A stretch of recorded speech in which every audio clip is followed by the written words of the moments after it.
Hello everyone, আসসালামু আলাইকুম। Welcome back to my another blog. কাছে কিংবা দূরে, দেশ এবং দেশের বাইরে যে যেখান থেকেই আমার আজকের ভিডিওটি দেখছেন, আশা করছি সবাই অনেক বেশি ভালো আছেন। আলহামদুলিল্লাহ, আল্লাহর অশেষ রহমতে এবং আপনাদের সকলের দোয়ায় আমরাও ভালো আছি। শুরুতে একটি লাইক দিয়ে সম্পূর্ণ ভিডিওটি কন্টিনিউ করার অনুরোধ জানাচ্ছি।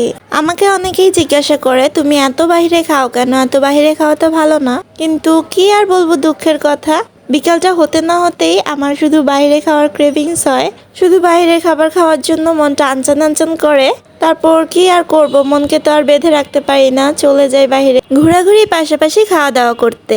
মূলত আমি বেশিরভাগ সময় বাইরে ঘুরতেই যাই, আর ঘুরতে গেলে তো খাওয়া মাস্ট, খাবার তো খাওয়াই লাগে। তো ঘোরাঘুরির সাথে সাথে আমাদের খাওয়া দাওয়াটাও হয়ে যায়। আর ভিডিওতেও আপনারা এটাই দেখেন। তবে আমি কিন্তু অনেক বেশি খাই না, অল্প অল্প করেই খাই। যারা আমার সাথে থাকে তারা কিন্তু জানে আমি কত কম খাই। হয়তোবা যারা আমার রেগুলার ভিডিও দেখে তারা ভাবে যে আমি বোধহয় সারাদিনই ঘোরাঘুরি করি আর অনেক অনেক খাওয়া দাওয়া করি। আসলে ব্যাপারটা এরকম না। তবে এটা সত্যি যে আমি অনেক বেশি ঘুরতে যাই।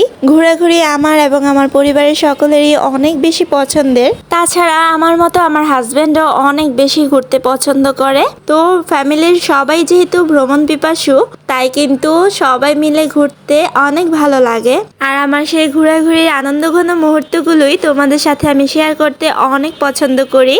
আই থিঙ্ক তোমরাও কিন্তু আমার ব্লগগুলো দেখতে অনেক ভালোবাসো। তো আজ সন্ধ্যায় বের হয়েছিলাম নাস্তা করতে, চলে গিয়েছিলাম সুগন্ধা প্লাসে। সেখানে গিয়ে পেশোয়ারি পরোটার সাথে চিকেন গ্রিল নিয়েছিলাম। খাবারটা অনেক এনজয় করেছি, সন্ধ্যাটা খুব ভালো কাটলো। আর যেখানে বিদায় নিচ্ছি, আল্লাহ হাফেজ, আসসালামু আলাইকুম।